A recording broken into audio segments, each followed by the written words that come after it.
Analyst conference call of RIR Power Electronics Limited, arranged by Veritas Reputation. At this moment, all participant lines will be in the listen-only mode.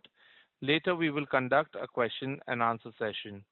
At that time, if you have a question, please press star and one on the touchtone keypad. Please note that this conference is being recorded. I now hand the conference over to Mr. Aryan Rana from Veritas Reputation. Thank you, and over to you, sir. Thank you, Jacob. Good morning, everyone. On behalf of RIR Power Electronics Limited, I extend a warm welcome to all participants joining for today's analyst and investor call. We truly appreciate your continued interest and support. As you are aware, the financial results for Q1 FY2026 have already been disclosed to the stock exchanges. Accordingly, today's session is designed to provide deeper insights into our business strategy, operational progress, industry outlook, and the company's long-term value creation journey.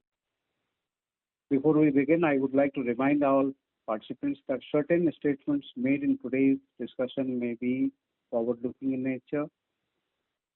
These are based on the company's current expectations and are subject to risks and uncertainties that could cause actual results to differ materially.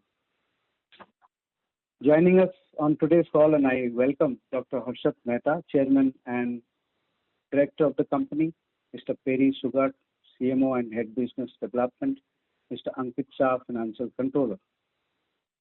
With that, it is my privilege to hand over the call to Dr. Harshit Mehta, Chairman and Director of IR Power Electronics. Over to you, sir. Thank you. Thank you, Aryanji. I appreciate it. Good day to everyone.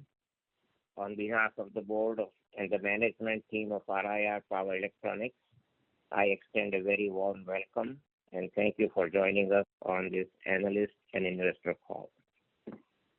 It's actually close to midnight here in US, so instead of saying good morning or good evening, I will just say it's always good time to connect with the research analysts and our valued investors and partners.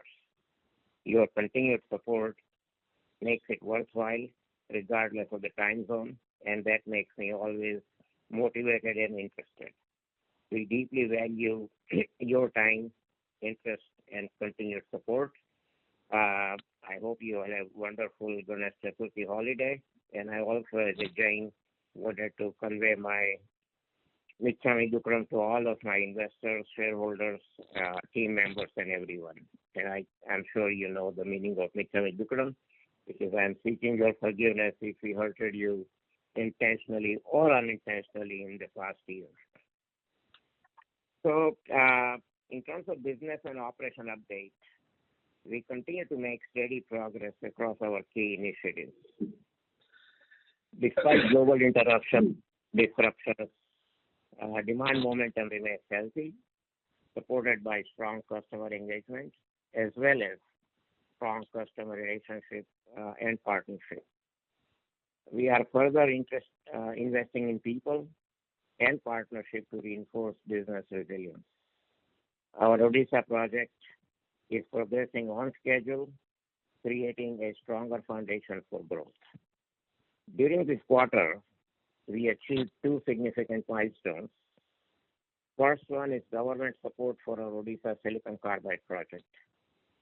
Government of Odisha approved fiscal support for our phase 1 of our silicon carbide manufacturing facility in Bhubaneswar.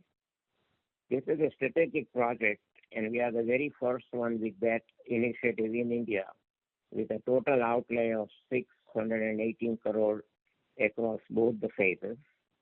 Government of Odisha has already approved 50% capex subsidy.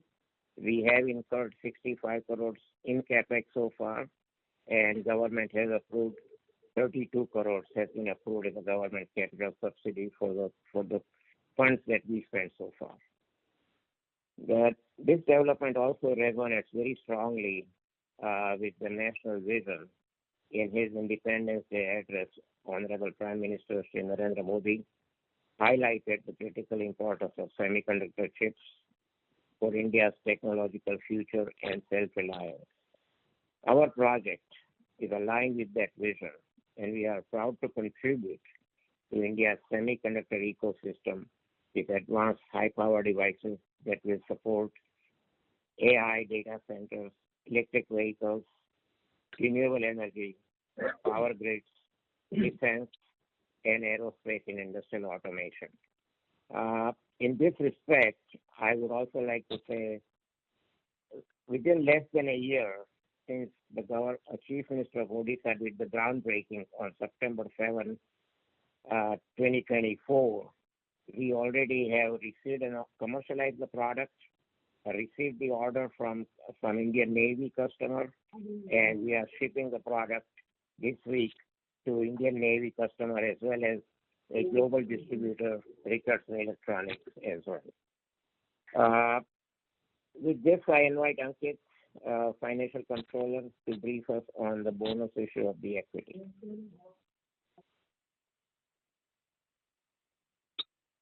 Okay. Thank you, Mr. Mehta.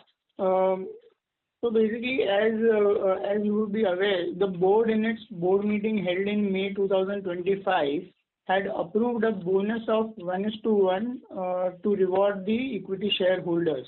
Now, the entire process of issuing bonus shares was completed within the timelines prescribed, and the shares started trading ex bonus on July 11th. Now, apart from the already mentioned milestones, there were other milestones which were also accomplished.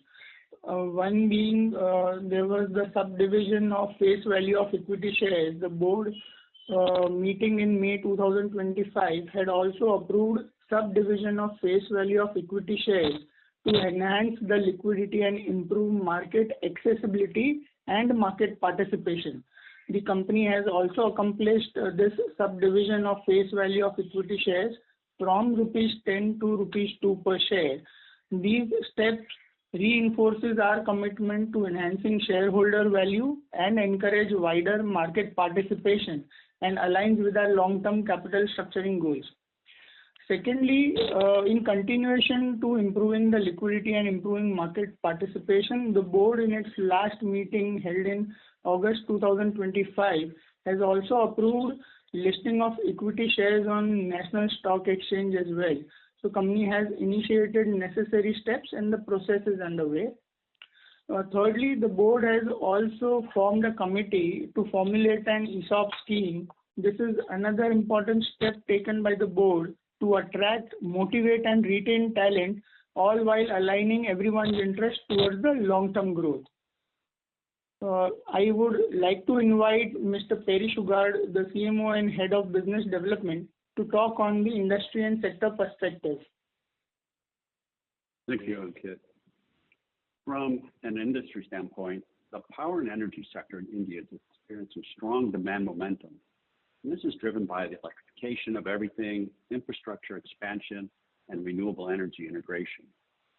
We also see supportive regulatory and policy developments that align well with our business strengths, particularly in renewable energy, e-mobility, and advanced high-power electronics. These developments are creating opportunities not only in conventional power, but also in emerging segments such as green energy solutions, e-mobility, and high-voltage semiconductors.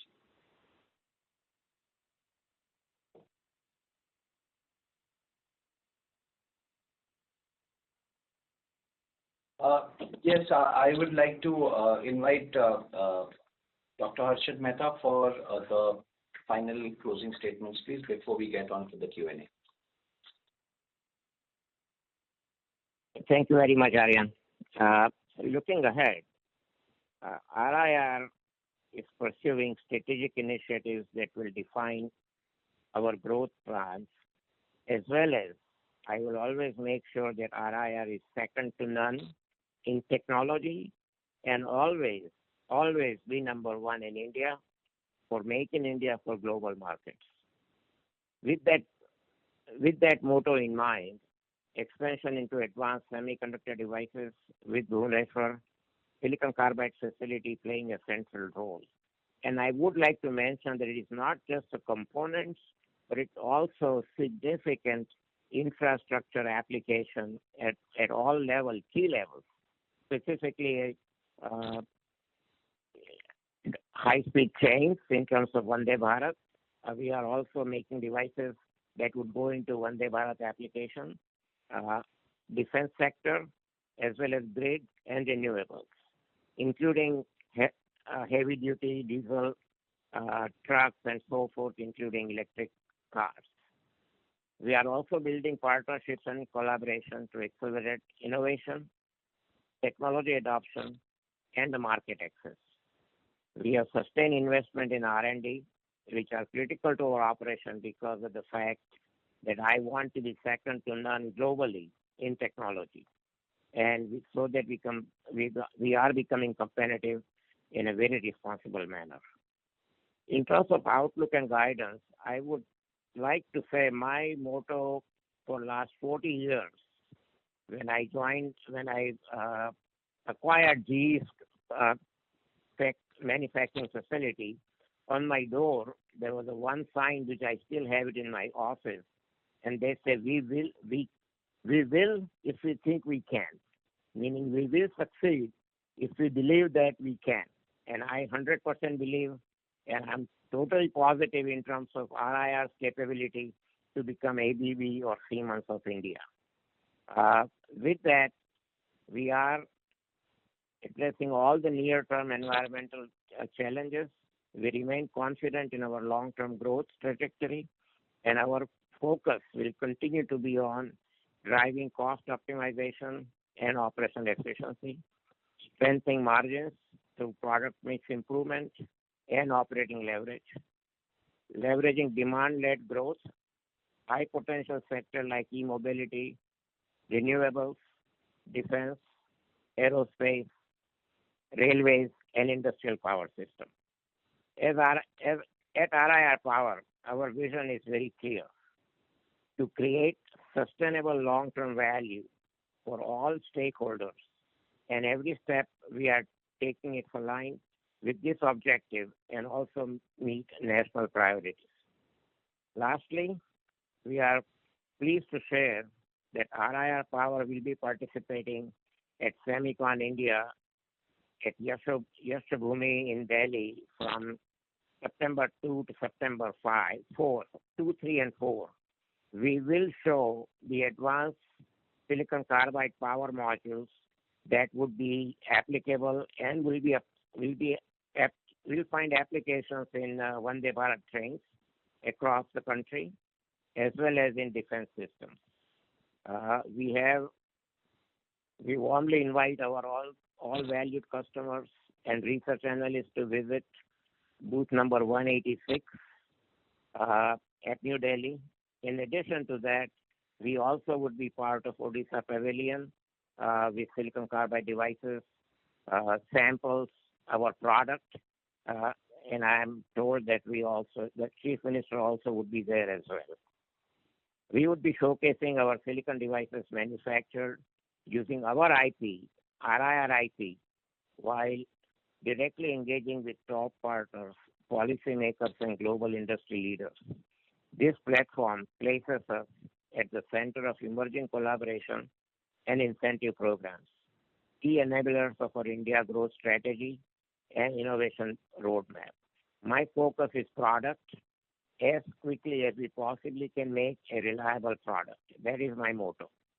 Our upcoming state-of-the-art silicon carbide manufacturing plant in Odisha will produce next-generation epi wafers, chips, package devices, and power critical applications in defense, aerospace, e-mobility, renewable energy, and advanced high-power electronics.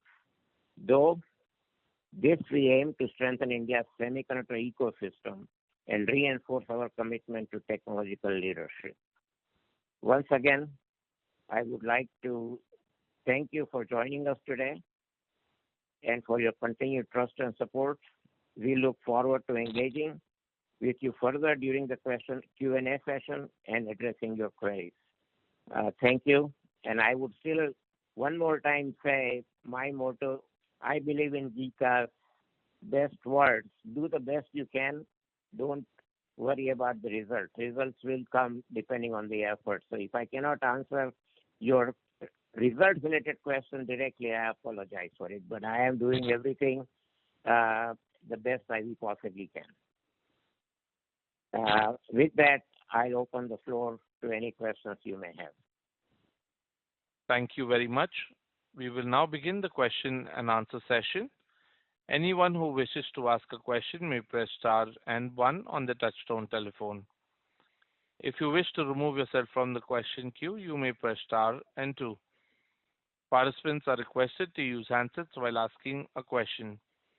Ladies and gentlemen, we will wait for a moment while the question queue assembles.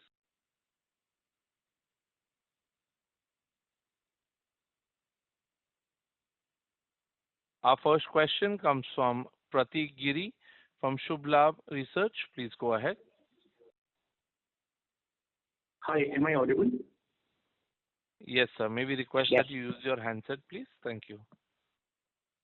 Give me a moment. Can you hear me now? Yes, sir. This is better. Thank you. Yes. Thank you for confirming, sir. Mr. Mehta, a very good morning and greetings to the entire team. In fact, welcome to Perry also in the team. Mr. Mehta, I have two small questions. While we appreciate the way you have steered the entire project so far in India, I am curious to check. In the last con call, you had mentioned about the senior level hiring, probably at the position of CEO, probably for the Odisha project. So if you can share some update on that, that is my question number one, Mr. Mehta. Thank you very much. Thanks for reminding me because you read my mind. That's the one part that I forgot to mention because my vision and my dream is for RIR to become ABB, Siemens, or one of those global name companies that you hear. So we have been looking for leaders in terms of our chief executive officer who would lead the company from those companies as expatriates or their executives who have accomplished successes in that area. So we have been continuing to move forward. Unfortunately, my mistake, I do learn from my mistakes.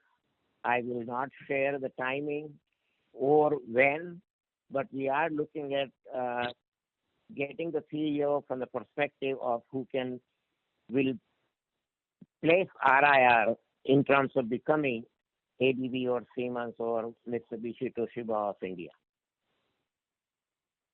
Understood, Mr. Mehta. So is it fair to assume that probably there's conversation already going on with people? It's just that we want to be a little conservative in our guidance as far as the deadline is concerned, Mr. Mehta?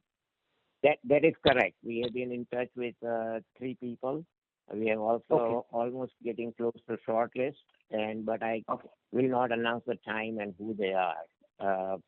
But we have good people. They all have accomplished a lot of things, and they can make my dream reality in terms of India as well as Southeast Asia. Understood. No, fair enough, Mr. Mehta. Mr. Mehta, my second question is on further fundraise. So I understand probably the development, as you mentioned in your opening comment, the development at Odisha is progressing well. So I am assuming that probably to scale it further from here, we'll be needing, as mentioned in last con call also, we'll be needing further round of capital, probably in equity and debt both. So if you can throw some more light there, where are we placed in terms of fundraise for the next leg of growth for the company? Sure. I would, like to invite Ankit to answer to that question because he is more expert. I don't want to say some things that may not make sense. I understand. Ankit, can you please respond? Yeah. Hi. So basically, last year we had done a preferential allotment to raise around 85 crores, of which we are expecting a balance of, so we have received 65 odd crores and we expect the balance 18 odd crores to be received in this particular month. Okay, with this we would have an equity contribution of around 85 crores towards the project. Separately, we are also working with the banks to raise a debt of around 50 odd crores for the first phase, which would be enough means of finance to accomplish the phase 1, given that 50% would be contributed by the government as grants.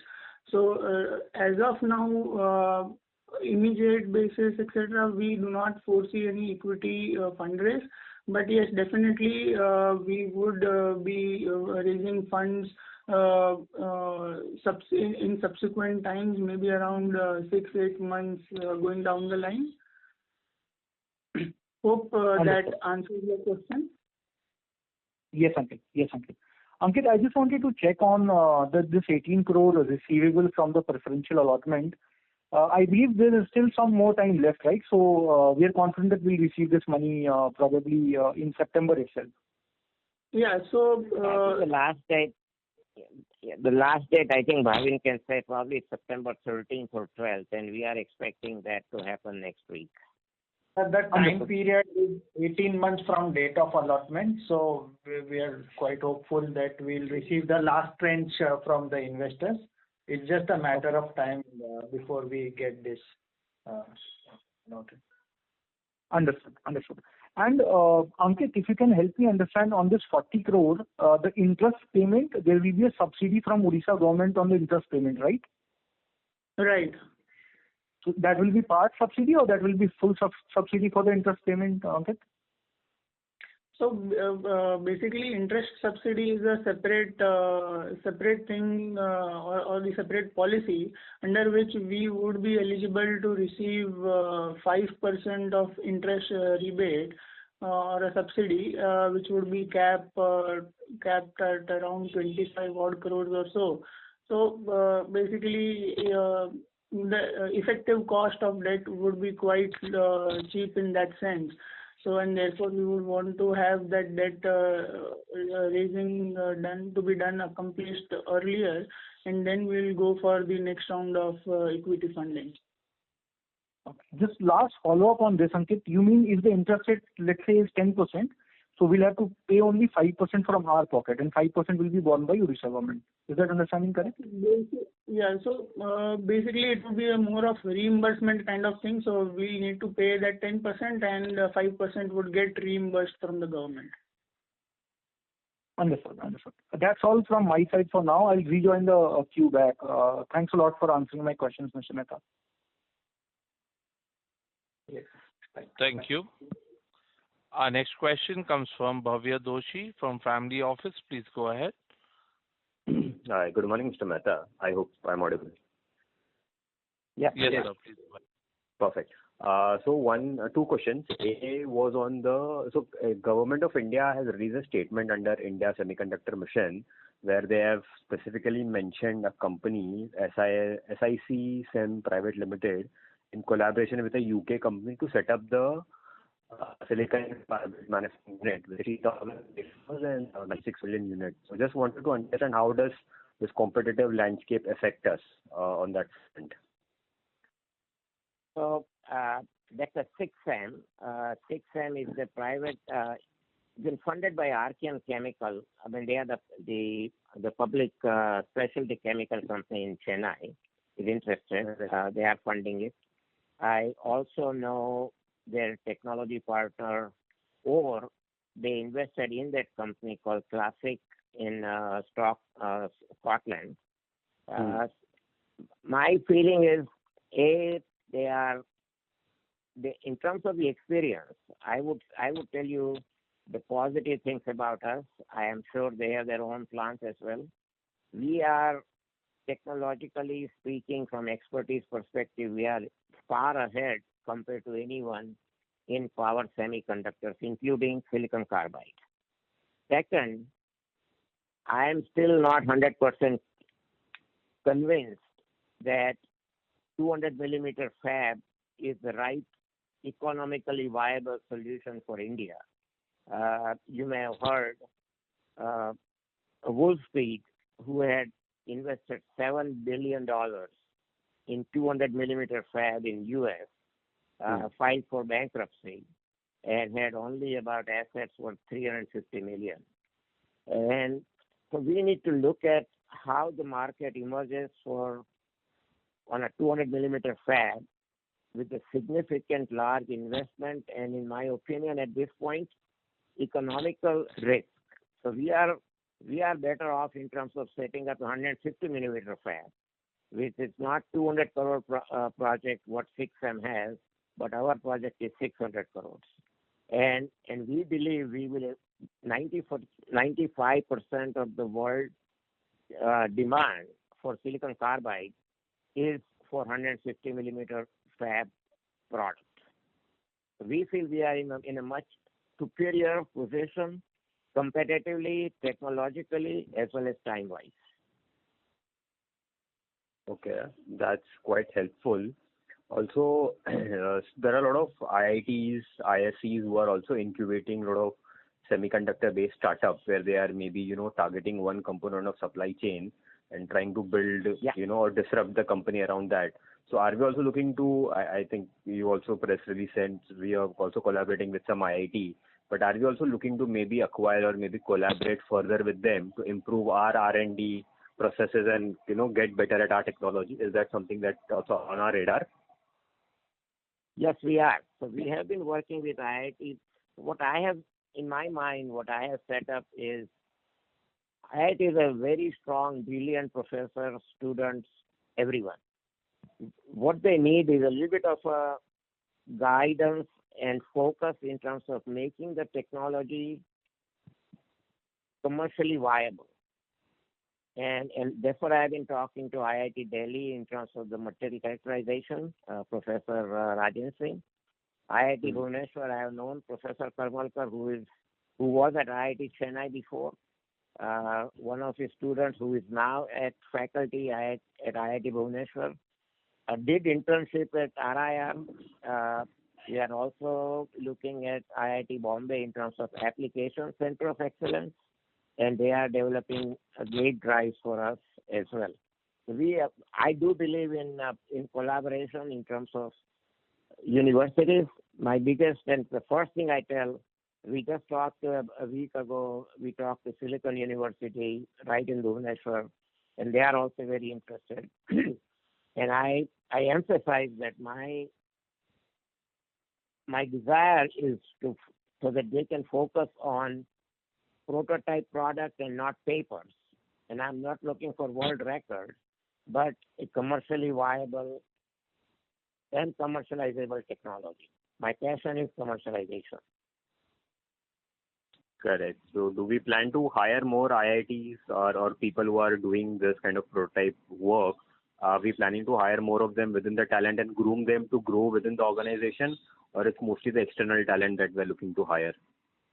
Since it's a talent-driven business, right? It's a technical-driven business. Yeah, so we try to, those who intern, we do offer them a full-time position. As a matter of fact, our AP technical guys, technical staff, he is a PhD from TIFR, and we also looking at a couple of IIT graduates from IIT Delhi, and so forth. So we do hire local talents. We do groom them. We do have good mentors in India as well as in US, and we try to train them in terms of technology, our thinking, and reliability aspect of the product and the application. Okay, that's great. Just one last question from my end before I join the queue. I think you mentioned it last quarter, but when is the ramp up expected for the first phase of the plant? When are we expecting to be fully live? So it comes in phases. So right now we are already beginning the shipping of one of the products that is coming. While we wait for our fab to be set up, we are using our IP to get the commercial product and get our visibility. That would happen in month of September. Okay. Our epi, which is the next product, should get commercialized in the beginning January 2027, so that the last quarter of this fiscal year. And then the fab part, the in between will come packaging by about December 2027, and the fab part would be about 2.5 years, because that is the longest in terms of lead time for the equipment, as well as setting up the process and everything else.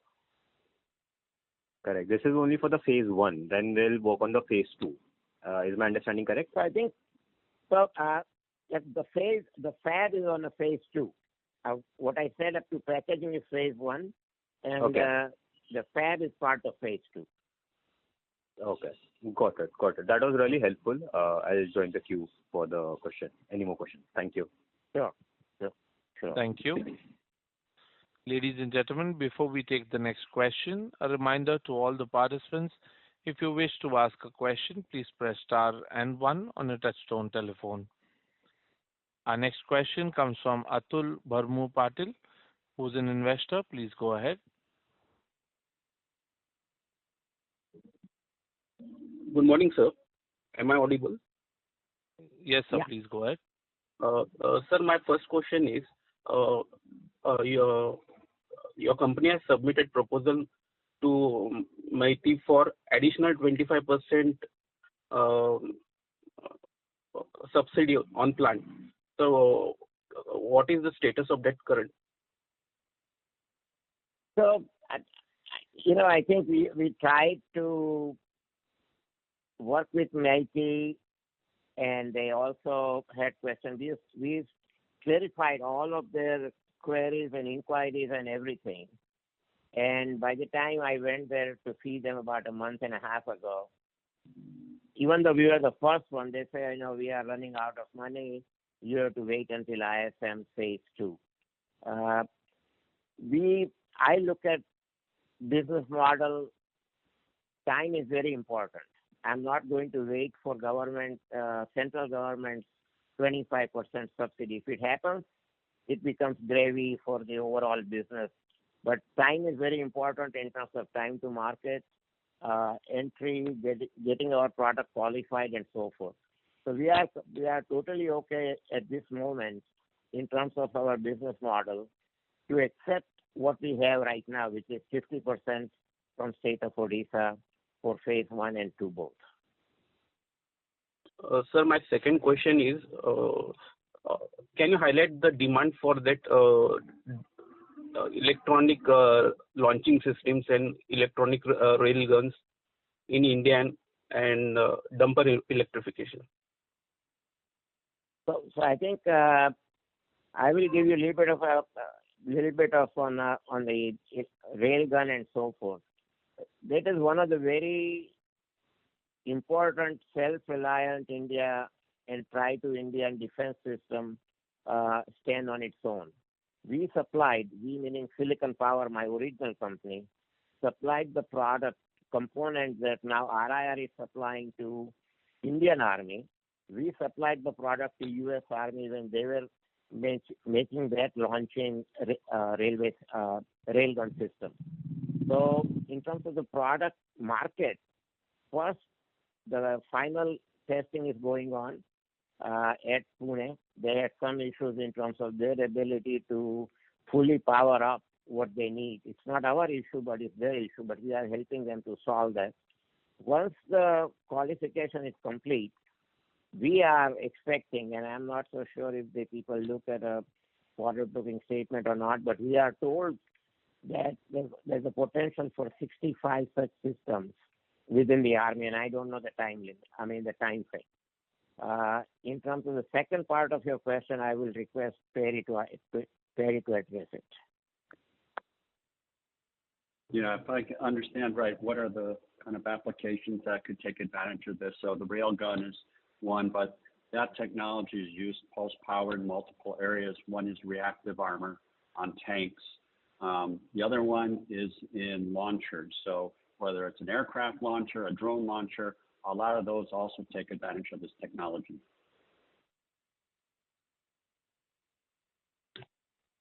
Thank you, sir.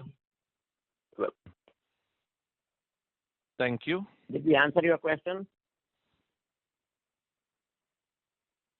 Mr. Atul, does that answer your question? yes, it answers me. Thank you, sir. Okay. Okay. Before we take the next question, a reminder to all the participants. Ladies and gentlemen, you may press star and one to ask a question. Our next question comes from Aditya Trivedi from Nepean Capital. Please go ahead. Yeah. Hi. So I wanted to understand what is the expected revenue potential from the phase one capacity in Odisha? I'm not for sure. We are able to provide that information. I think let me just give it to Ankit to answer that question because he is familiar with the Indian regulation and so forth.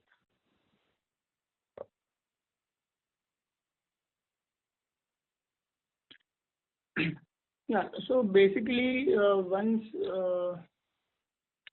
so maybe if we can just take that offline, we need to just check and maybe we'll get back to you offline on this particular point. Okay, sounds good. I have one other question, which is that, how does RIR plan to differentiate against, a lot of the entrenched global silicon carbide leaders? You have a Wolfspeed or Infineon, ON Semi, given the scale and IP advantage. And as of today, there's no blanket ban as such on importing silicon carbide wafers or devices into India. So from a cost competitive standpoint, where do you think you guys stand? And, I'm just thinking about it from a right to win perspective. So I think it's a very good question. I would go a little bit back in terms of answering that question because it also answers your question directly as well. So from the day I started Silicon Power in US and the day I acquired RIR in India in 2005, one of the things that I noticed that I always look at my own strengths as well as weakness. First of all, I look at my weaknesses. And our weakness is the resources. We are, as you know, the names you mentioned, we are by no means anywhere close to in terms of their level of capital, acceptance, visibility, and so forth. However, our strength is they are mostly focusing on 1200 volt silicon carbide product because that's the high volume electric vehicle four-wheeler market. But at the same time, the setting up the fabs and resources for that is at least about $5 billion plus, and you saw that from Wolfspeed. When you look at $5 billion versus $100 million, you can understand the cost of money and so forth. Second thing, where we are is we focus on the very beginning from my GE days. We have focused on medium and high power, and that relates to infrastructure opportunities. We are not selling product at like a dime, competing on a price per unit basis and competing with China and so forth in terms of $2 or $3 per device. We sell modules, subsystems, and systems where the average sales price go as high as $2 million or $4 million. So we add value at every step of the way. And in terms of medium and high power, the competition is the much bigger people like ABB, Infineon, Siemens, Toshiba, and those big companies. They can do high power. However, for them at this moment, the volume or the market for medium and high power is not high enough. So we go after niche market where the margins are high, competition is low, and the investment is moderate, and the risk is low as well. That's my business model. And that's how we have been successful for last 30 years. We have, in a global bid, competed with ABB, Siemens, Toshiba, and Mitsubishi, and won a contract for a supply of a system at Novartis in Shanghai in 2015. And that system is still working. And we won that contract against all 5 major suppliers.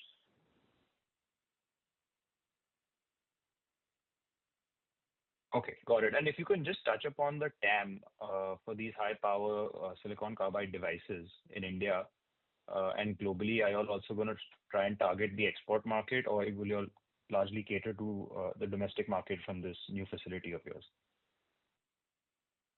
I think in India, we'll have to develop the market, and we have to look at export as well as India market. One of the things that I heard from my CEO, I have not seen in my hand, but he said that he read it. The product that RIR makes are exempt from this tariff, wherever the tariff happens and whatever happens.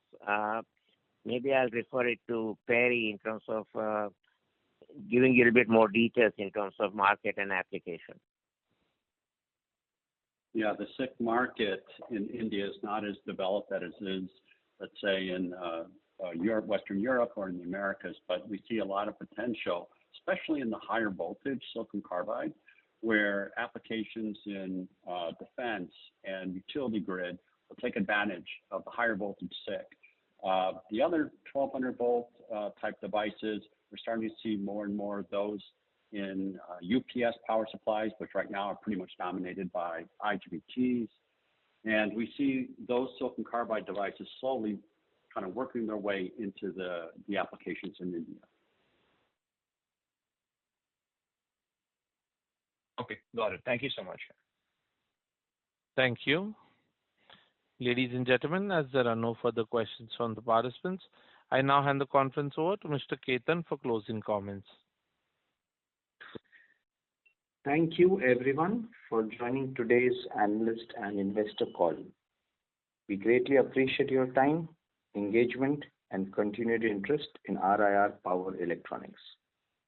If you have any further queries or require additional information, please feel free to reach out to us at Veritas Reputation, Investor Relations Advisor of the company. We will be happy to assist you. On behalf of the management team, thank you once again, and we look forward to connecting with you in our future interactions. Wish you all a great day ahead. Thank you. Thank you. Thank you. Thank you. On behalf of RIR Power Electronics and Veritas Reputation, that concludes this conference. Thank you for joining us, and you may now disconnect your lines. Thank you.